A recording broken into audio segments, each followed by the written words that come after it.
Hi everyone, my name's Yasmin. I'm the Head of Customer Experience and Research at Connected Talent Technology. And today I want to talk about a massive problem in the recruitment industry at the moment, which is huge volumes of applications and low visibility of quality talent early on in the pipeline. So if you're watching or listening to this, then I imagine you're probably experiencing this yourself, or you've heard other people talking about it. But what we're seeing in a nutshell is vacancies are on the lower side and the candidate pool is huge. So employers' pipelines are becoming inflated with candidates with varying levels of intent and motivation and fit for the role they're applying for. So we're seeing, this rise in candidates coming through who are they're there just in case. They might be AI generated applications. They may be very casual applications. In the mix are our high quality, purpose driven, high intent candidates. And right now, it's really difficult to find those people in such large numbers of candidates. And technology adoption in the application space is making this even harder for recruiters. Tools such as resume building tools, AI application tools, are making it harder for recruiters to differentiate between candidates in the early stages of applying for a role. So we're going to talk about how employers can tackle this issue, what's working, what's not working, and what the future looks like here. And to start that off, I want to talk through a new hiring model for employers in 2026. This is set up by Connected Talent Technology, and this moves away from the traditional kind of models of active and passive candidates and looks at candidates along two axes, their curiosity and their intent. So we'll walk through from the bottom left first. You've got your casual candidates, low curiosity here, low intent. These candidates, they make a lot of applications, but their commitment is pretty poor. So these are the candidates who are going to drop off partway through the process. They may not even complete their application form. These are candidates that are more likely to ghost you at some of the later stages. They are having a look around, but they're not really serious about any of the applications that they make. In the top left, we've got the optimizers. These are low curiosity but high intent. So these optimizers, they want a role, they want a job, they need something, and they are going to use every tool that they can get their hands on to maximize, in their eyes, maximize their chances of success. So these are your candidates who are definitely harnessing AI. They'll be using whatever quick apply, bulk apply, automated apply options they can get their hands on. They'll be using generative AI to support with their CV building and cover letters. But their curiosity and their kind of alignment to any particular role is pretty low. So they'll be spreading, the applications out quite broadly. They are not really preparing or researching to be successful in a specific role that they're applying for. In the bottom right, we've got our explorers. So low intent or what I would call emerging intent in this group, but high curiosity. So these explorers, unlike the optimizers, they do know what kind of role they want. They are aligned to a particular career choice. They've got a plan in mind and they've researched into that plan. They really align themselves to it.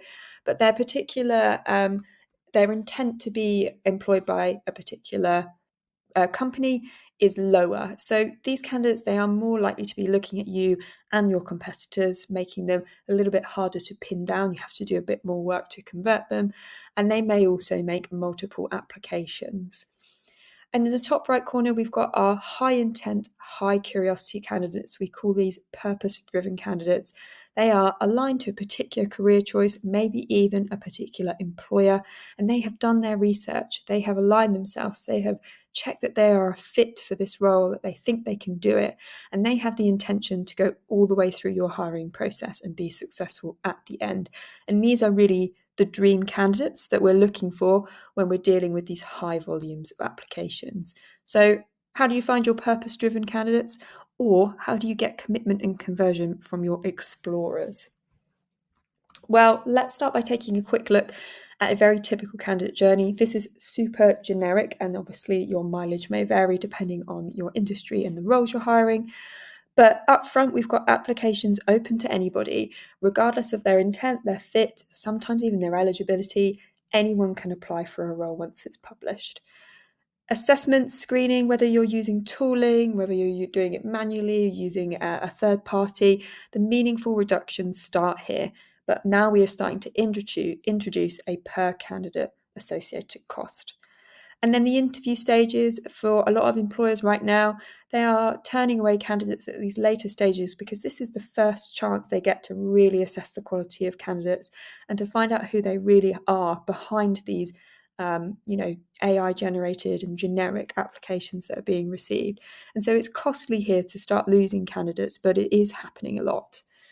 So what are employers doing right now to solve this problem? You'll probably be familiar with one or all of these tactics. So up front, the big tactic at the moment is early closures. Simply shut the door as soon as we hit a threshold for applications. And as you can imagine, when you close roles early, you are cutting away a large proportion of diverse and quality talent that could be coming through your pipeline, but they can't because they are time poor. And they might be time poor because they are disabled, they're a working parent, they're a carer.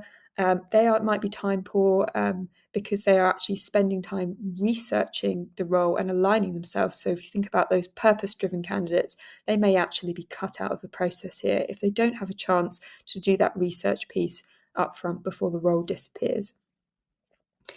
At the assessment stage, for those doing scoring, higher pass rates, this tactic, again, it adversely impacts particular candidates, those from lower socioeconomic backgrounds, non-native speakers, disabled candidates. It pushes through a very limited group of people to the latter stages of your pipeline. And lastly, extra stages. So this might be slotting in a video interview, adding a second round of interviews, adding in additional submission criteria.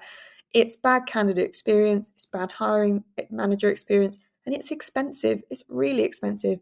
And recruiters are tired of doing this. They are tired of spending days and days reviewing video interviews, reviewing interview notes, conducting the interviews, and that's where bias and fairness starts to slip. So we know employers don't like doing these tactics. They are a necessary evil, if you like, to cut the numbers. They do work. They absolutely do reduce quantity, but they are also reducing quality at the same time. So at Connector, we've been looking at this challenge, we've been talking to employers, and we really felt like there just wasn't a good solution out there at the moment. And so for the last 12 months, we've been building something brand new that is going to allow employers to manage those high application volumes without all of the risks of these approaches. So our new intent signal suite includes a feature specifically designed to solve this problem, which we're calling the intent code.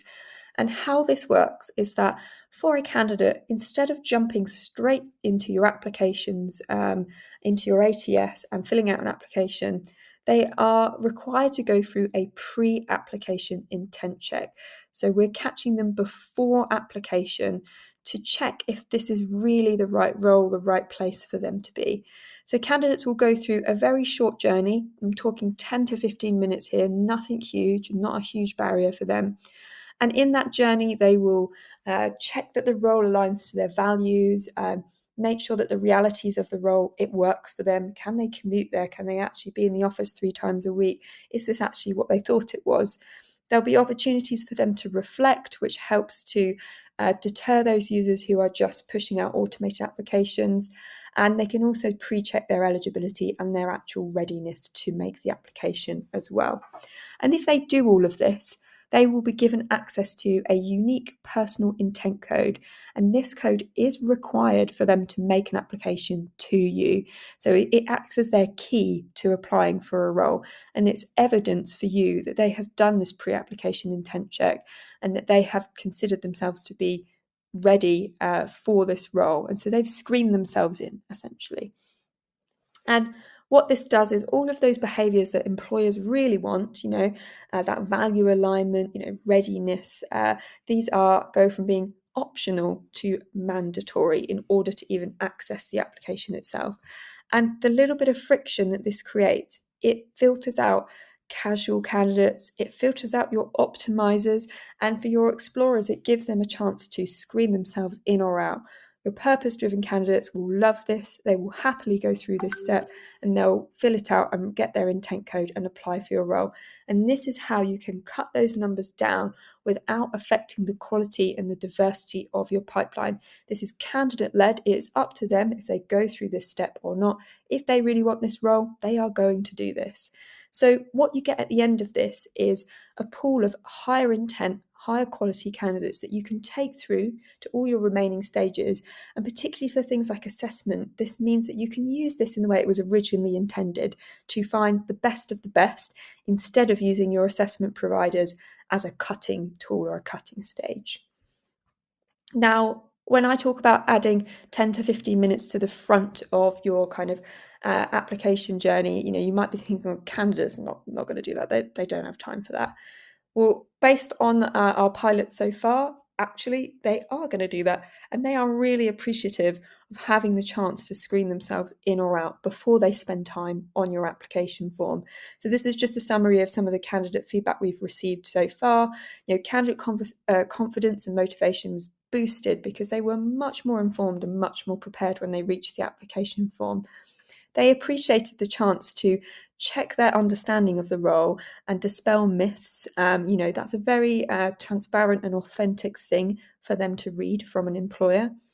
And the fact that they were going through this slightly non-traditional approach, it actually stood out as a really positive thing for candidates. They noticed that they were going through this different journey and they appreciated it. They felt cared for by the employer. So from a candidate perspective, this is not a barrier to entry.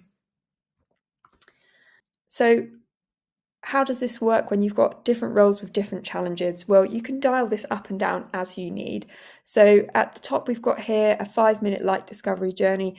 This is when your priority is more about candidate quality and preparing candidates. And all you want is to give them a chance to just get an understanding of the application process, what the role looks like at the top level before they come through your application form. If volume is your challenge, you can put a little bit more friction in and go for a deeper discovery journey. You can have more points of interactivity, more reflection in it, and you might add more content about the pros and the cons, the logistics of the role, etc.